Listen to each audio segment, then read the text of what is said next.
the inability for me to have impact, achieve outcomes, especially for in such a large, moving organization, it was difficult for me to grasp with because all of my experiences prior to that has been at companies no larger than 250. And so to go from 250 to over 1,600 pretty much overnight was a very jarring experience for me. But now I can say that I've worked for a very big company. And so I understand big company processes, policies, the way they operate.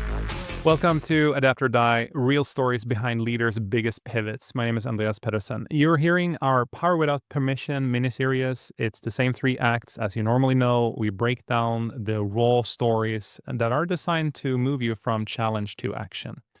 Today's guest is Cindy Chang. She is a seasoned product leader who thrives in ambiguity and leads with resilience, curiosity, and authenticity. Let's drop straight into that moment where everything changed. Welcome so much to the show first, Cindy. Thanks for having me. This will be super exciting. And one of the main reasons for listeners, Cindy is one of the sharpest people I know. And she is, I want to give you top 3 product managers I've ever met. So let's see how this conversation goes today. I have high expectation, no pressure, Cindy. But Okay. let's dive into that moment where you were in a very tough situation in your life 5 minutes before that inflection point where everything was on the line and you had no choice but to change in that moment. Yeah, so the biggest event that actually happened in my life where my world basically turned a complete 180 was my senior year of high school when my dad suddenly passed away in the middle of the night. The events surrounding that was traumatic to say the least. Um, Basically, what had happened was my mom had woken me up in the middle of the night. She was pounding on my door saying, "Hey, your dad stopped breathing. I can't feel a pulse. Can you come and check on him?" And so I ran into my parents' bedroom, found my dad pretty much unconscious on the floor. He had actually lost his his bodily sense of being able to control his Mhm. body, and he had peed himself. And so at that point, I knew I had to call 911 and get help immediately. And so I dialed 911. The paramedics over, I mean, not the paramedics, the operator over the phone said, "You need to do CPR on your dad right now." And so I followed her instructions. Um, it felt like forever, but at one point, the paramedics did arrive, and they shuffled my dad into, the emergency car and said, "You guys need to follow along, and just follow us to the hospital. We need to get him there immediately." And it wasn't until we reached the hospital that we found out that my dad had actually, like, passed away in the car en route. Um, so within a span of just a couple of hours, I lost my dad. And it was really hard to process because there was no leading signs that he had any heart issues or any health issues. And so to go from, you know, I was newly licensed at the time too, but to go from practicing driving with my car that same day to losing him the next day was insane. And so for me in my senior year, having to process all of this, having to be strong because my sister was also not at home at the time. She was living at UCLA. She was starting her first year there. It was just a lot. And um to make matters worse, um my mom had decided to move back to Taiwan the summer before college started for me. And I had only applied to colleges locally because I wanted to follow the same path that my sister did, which was let's see the family every weekend. Like let's make sure I'm living close by to home so that I can go back home and visit my family and spend time with them. So I got into UCI, which was a commuter school, and my mom had decided that she wanted to move back to Taiwan with my brother. So my brother is 10 years younger than me. Um, he wasn't able to process the death of my father, just because of the sheer age that he was. All of this was really hard. So yeah, that was my first like biggest pivot of my life that I've ever experienced to date was the sudden passing of my dad. When I heard this story the first time as we were writing the book, and the book is called Power Without Permission, and you're telling the full story and where you're at today, it is such a remarkable, like your level of resilience. I always admired that, and I never truly understood it. And we known one another for years and worked quite close Mhm. together as well. And when I finally understood, like, okay, this explains why you are one of the people who just keep going and you're so incredibly emotional, resilient. And not only that, you can sit here on a podcast and you can actually talk about these things because you have processed them. And for the listeners, Cindy is a very caring individual. So this has nothing, like she is very in touch with who she is. She's not deflecting anything. But the fact that you have processed this and turned it into the strength, that's what we're going to talk about more in this podcast. But please continue the story. Yeah.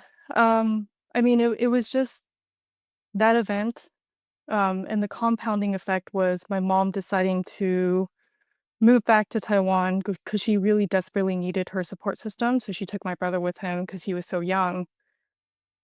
That also led me to a place where I felt abandonment and isolation for the very first time in my life. Um, so just the two events going together in such a small amount of time was detrimental for my mental and physical health. Um, but to your point, like, I've learned through that experience, and I'm actually, like, looking back, I'm grateful for that experience because I learned the 4 stages of grief. I've learned how to basically pick up and move on because life is just gonna continue to move on around you. So you either stay idle or you push yourself forward. And so yes, it was a very traumatic experience, but at the same time, looking back at it, I'm very grateful to have had that experience really early on in my life so that I am the person that I am today because of that. What Cindy's also talking about here, and Cindy, it's such a powerful story. And no, people who know you is like you're so freaking brave. And I told you that when we started this process, is like because I'm also sharing some very personal things in the book, but I do think it matters, and it's only if you tell the raw, unfiltered, vulnerable stories you're able to make others understand how things can get better and life can be so much better. I just want to quickly say that one of the main reasons why early in the book I've just put an expression, amor fati. Mhm. And amor fati is Latin for you got to learn to love the negative things that happens to you in life. Learn to love your fate. And me myself, hard problems, hard surgeries, losing my dad at an early age as well. That was not really ever really in my life. But can I honestly say I have learned to love the fact that I have heart issues? No, but I'm striving every single day. When I'm listening to you, Cindy, I can tell you that you are so far along that journey. It's so impressive to hear and all the great things you're getting for it as well. Yeah, and I understand the amor fati philosophy because, um, everything I am a huge believer of everything happens for a reason, but it's what you take away from that experience. It's what you try to learn from that experience that makes you a better person in the end. Like, at the end of the day, stuff happens. You can either gripe about it or you can take something from that experience and move on and become a better version of you. Beautifully said. Beautifully said. Okay, but this was not your only biggest. I mean, it was the big challenge that formed you, but it also enabled you. Walk me through the rest of the process up to the point where you're at today.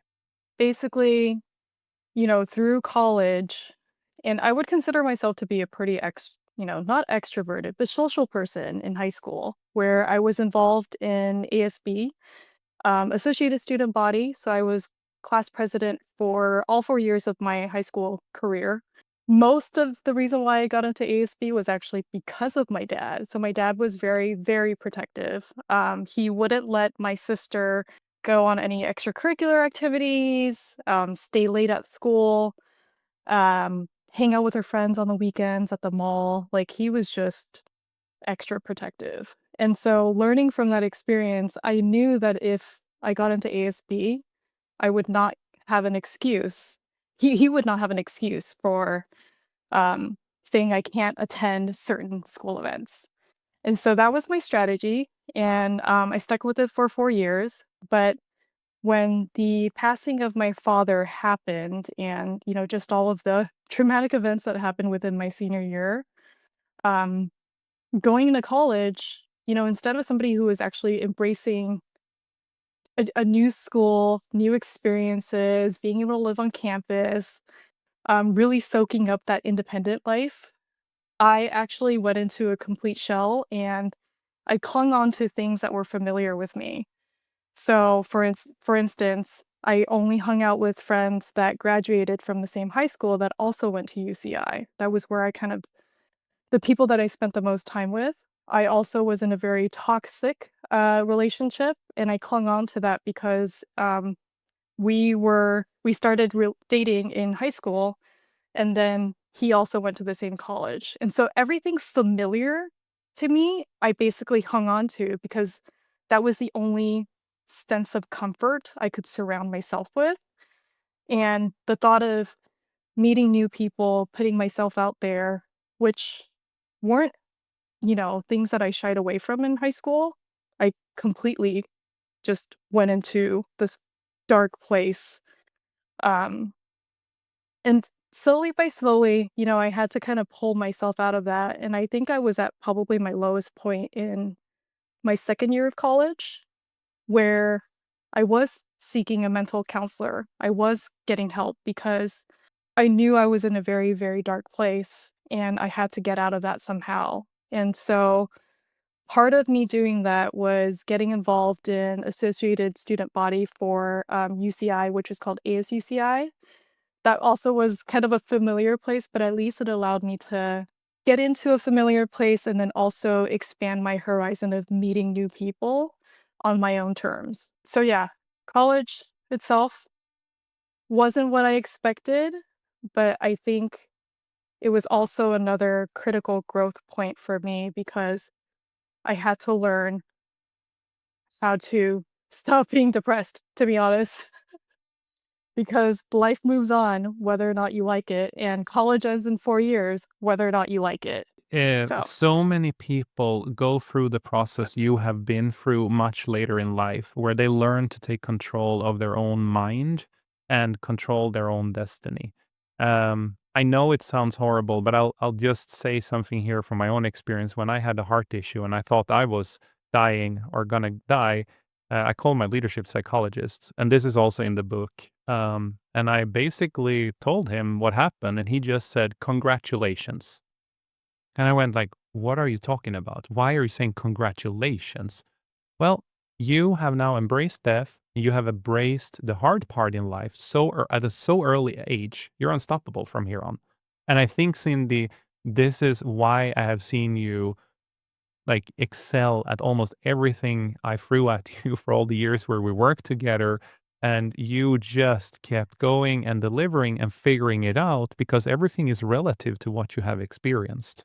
and part of that, like, I attribute to the fact that I just met really great people along the way that have supported me and have pushed me based on the the ceiling that you don't even see a ceiling for me, but I've told you, Andreas, like, the reason why I respect our relationship so much is because your superpower is seeing more in other people than they see in themselves.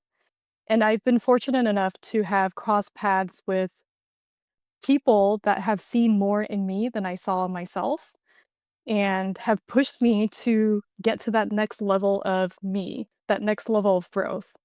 Um, and in those situations, I could have easily said no, but instead I decided to embrace the uncomfortable growth. And so I don't attribute my success to entirely to luck, because there's a component of me just being bullish and willing to push through. But there's also this gratitude, and I feel very fortunate to have had the experiences and the people in my life that I did when I needed to pull myself out of dark places or just get out of my own way. Oh, this is so good. So good, Cindy. We're going to talk more about the challenges and how you overcome every single one of them. I just want to point out for the listeners, these are the type of stories you will hear in Power Without Permission. And it's from 13 exceptionally good, exceptionally badass, powerful leaders that all have overcome something. And Cindy really embodies one of the things we talk about in the book, which is leadership. You can still be vulnerable, you can still be open, and you can still just be warm and firm. And you still have to just keep taking micro actions and keep going forward. I just want to point out again what Cindy said. The option of slowing down doesn't really, in my words, you don't have an option of not doing it. And you will rather go through the pain, but you're still moving forward. And then you leverage your network. And we're going to get into that.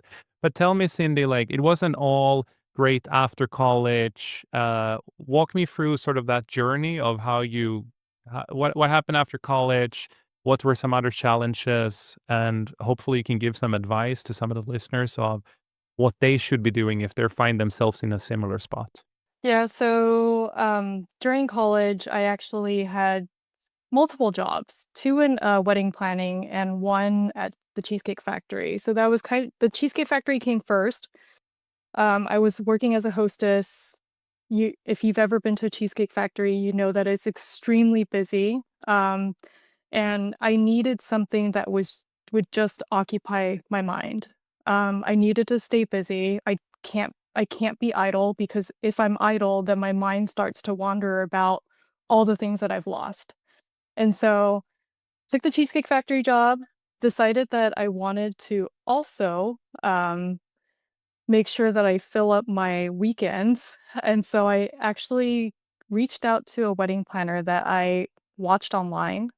He actually was on TV, and I just researched him on his website and noticed that he actually was taking internships. And so I had applied for that, gotten that job. And in retrospect, I think the reason why I decided to take that job, or the reason why I even entertained the idea, was because I really also needed something else to fill my weekends. So Cheesecake Factory was kind of a weekday in between classes type of a situation. Wedding planning filled up my weekend. So now I've just got, Monday through Sunday actually completely filled, because it was extremely depressing on the weekends when Friday night rolls around and the entire campus is empty. Um, so I used both of those career opportunities to fill the void. And I did work at a different wedding planning events location after that, after working for the wedding planner in Brea.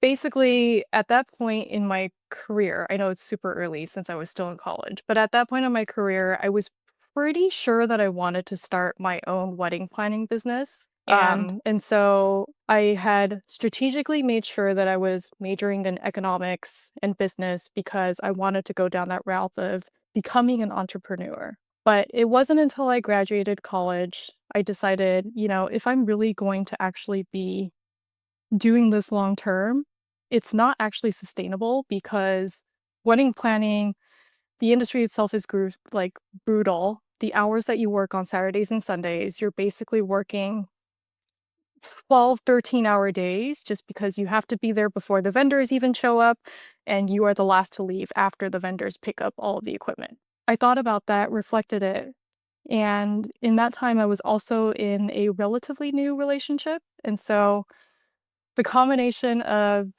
having to work really long Saturdays and Sundays, seeing positivity in the new relationship that I was in, I realized that that's probably not the path that I want to take. because I do want to eventually have a family and find that balance between personal life and professional life. And so I abandoned the idea in search of a corporate job. I was putting myself out there. I graduated in 2010, which was during the Great Depression, unfortunately. So it took me a full 2 years of applying to a bunch of jobs, no networks, no mentors, nothing I could lean on, because I had come from the wedding industry and that was all where all of my networks were. And so it was a very tough period. Basically, you weren't even getting rejected. You were just nobody was responding. You weren't getting any type of feedback on how you can improve yourself to make yourself more marketable, in the industry, or not in industry, but in the market. And so that was another pivotal tough time for me. And I recall at one point, when I was with my mom, telling her, if somebody would just give me a job, I would work so hard. Like, that was where I was at my lowest point. If somebody would just give me a chance, I would prove them continuously. And it wasn't until I decided to reach out to part of my network, um, an a friend who also worked at the, larger event planning company that I had worked at. um, she said, "Hey, I'm working at this company in Irvine. They actually have a front desk position open in case you're interested. I know it's not glamorous by any means, but it's a starting point." She said herself that that's where she started when she ventured out from event planning into the corporate world. She started at that very same company, worked herself up, within a couple of months, and she's like, "If I can do it, you can do it too." And so I took that leap of faith, knowing that it is a little weird graduating from UCI with an economics degree and then going into a front desk position. But at the same time, I was like, I need to do this because I just need to get my foot in the door to get that experience, to meet new people, and then see where that takes me. And so I said yes. And in retrospect, thinking back, it was actually an excellent way to step into the corporate world because I got to meet a ton of people who came in the front door. I was basically greeting guests, people from within the company, people from outside of the company. I was learning about how the corporate world operated, the different teams. So it was a blessing in disguise almost that that's where I started because I didn't pigeonhole myself into a specific department by starting at the front desk. Yeah. Retrospect, also grateful for that opportunity. Cindy, let's. I think your story is amazing, and how much you have done in your life compared to the where you started. Yeah, I wish. I really hope the listeners understand how much you can take control of your life and actually change it for the better. Cindy's chapter in the book is about building that network around you, in order for you to be able to, when you're not seeing it yourself, others will see it for you or open those doors. But let's fast forward a little bit, Cindy, because I also want to make sure that we cover this because I think it's powerful. At what point in your career have you realized that I'm not going at this alone? I got to build sponsors, allies, men and women, or women and men. Doesn't matter. But you have to build allies around you in order for you to be the best of who you are. And how have that got you to where we're at today or where you're at right now?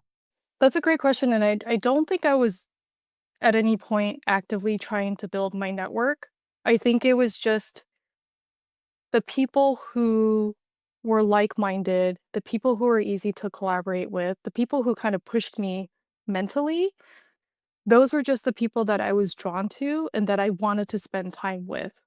And they also just so happened to be people like you, people like our former CTO, who really saw more greatness in me than I saw in myself. And so it wasn't that I was actively trying to build a network. It just ended up being the people that I was drawn to and that I wanted to spend time with. I ended up just continuing to foster those relationships And now, having had a lot of years of experience under my belt, I've realized that probably the best way to land my next gig, because right now I'm in between, is actually leaning on my network, the people that I love spending time with, the people that it challenges me. I need to find more of that. And if they are like that, they should also know people who are like that. And so, the Cindy who is 2 years unemployed, I no longer have to fear her because right now I have a expansive network of people that I value, trust, look up to, that I should theoretically be able to lean on them to find the next chapter and help me, get to my next chapter. I love that answer. And for the listeners out there, if you're looking ever for a product manager or just an amazing leader, I think you just found it.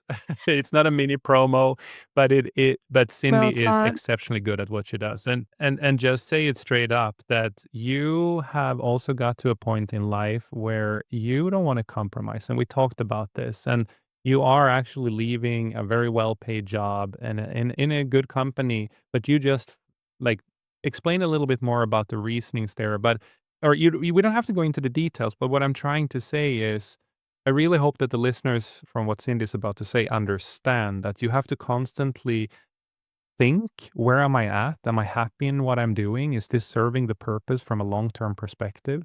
People like Cindy, like a little bit like me, and like some of the other, Jeff included, the other CTO we were talking about, um, all of us have experienced things in life, and life is long if you know how to use it. And I think Cindy's a master at sort of turning that into action and leveraging our network. What goes on in your mind right now?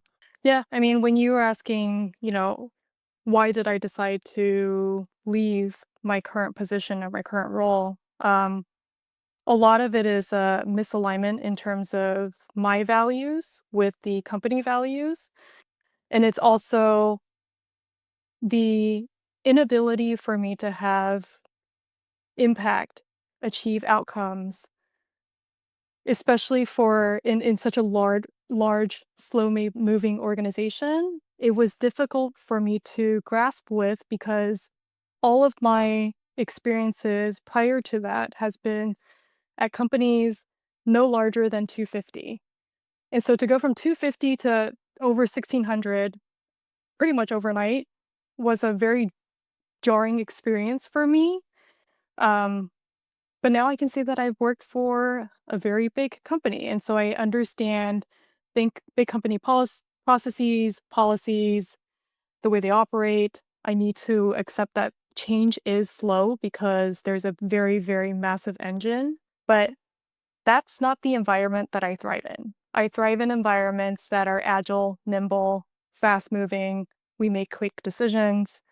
And so to go from that to big company and mode of operation, I am now even more convinced that I do the best in companies that are on the growth trajectory, but smaller in team size of like 250. I think that's mentally where I'm at. But not having that polarizing experience would have been difficult for me to be so sure about this and where I want to go in the future.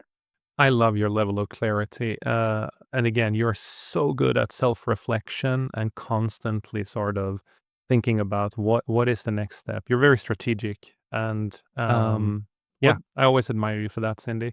Let's go into a conversation we actually had last night as I was driving home from an event. I called you and I said, "Are you sure you are like are you sure we're going to talk about this?" I even asked you before we started the podcast because it's such like your story is incredible. When we have had people listening or reading the book early, uh, there has been several tears from your story, and several people have said, if she can do this under those circumstances, like I don't have an excuse anymore. How do you get the brave, the courage to actually talk about these things, Cindy? And why do you think it's important that you do?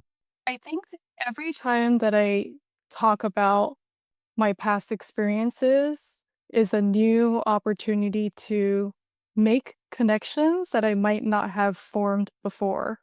And it's also, I think, a good opportunity to do some self-reflection of how far I've come from my darkest place in life, and knowing that I've accepted those harsh events in my life, and I am the person I am because of those things. So it's not difficult for me to talk about, and one of the things that you and I have both talked about before, also with, the former CTO that I had worked with for a very long time, the one thing that I appreciate so much about your leadership style, his leadership style, and other leaders that I've looked up to is authenticity. And so I think part of being able to connect with people is really being authentic with yourself, um, sharing those raw stories, and also just opening yourself up for connection, because the people who will be authentic back, that says a lot.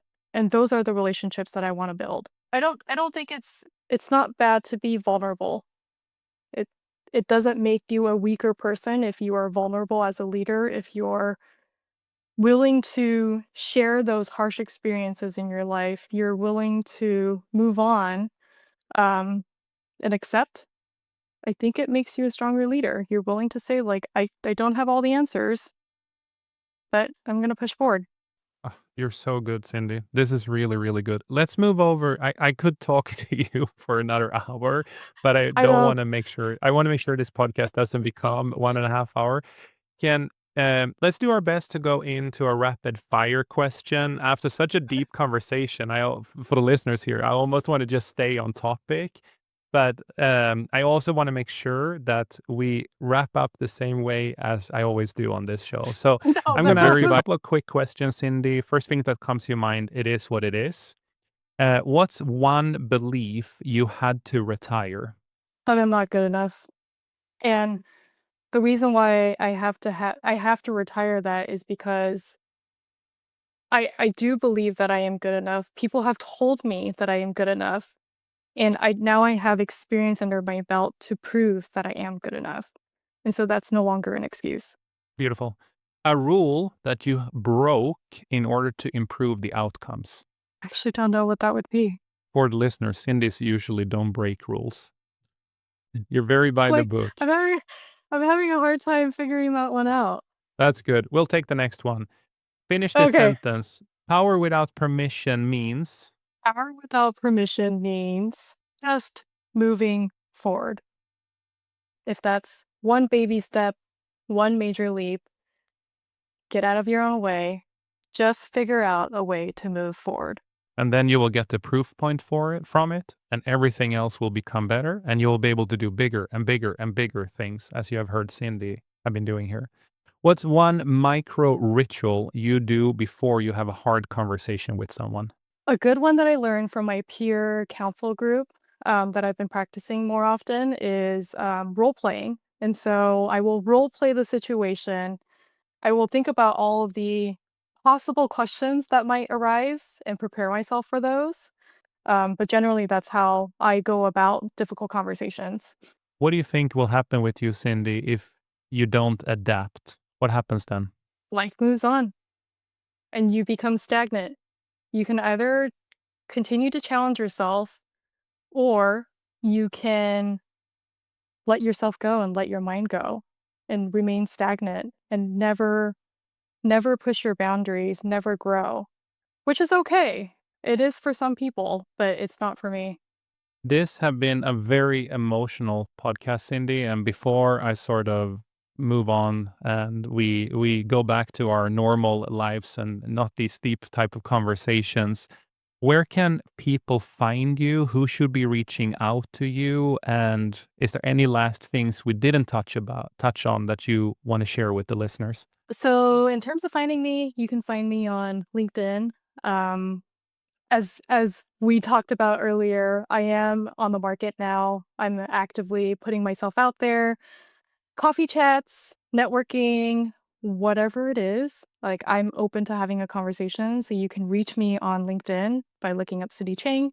Um, Yeah, I'm just really excited to get to the next level of me, whatever that means, and explore different opportunities out there and meet new faces. This has been a super, super powerful conversation. I am super impressed, Cindy, with your courage and vulnerability. And I also know what a strong leader you are. For all the listeners out there, please help by supporting this podcast by going to Apple Podcast, leave us a 5-star review. And well, this time you're not only helping me, you're helping Cindy find her next job maybe and help her to become brilliant as well. This have been the Power Without Permission mini-series where I meet all the authors in the book and we talk about their stories and hear the gold that and the nuggets that they have uncovered on their journey. So you don't have to. Remember, in leadership, we adapt and thrive or we don't survive. Next time, have a good one. Bye.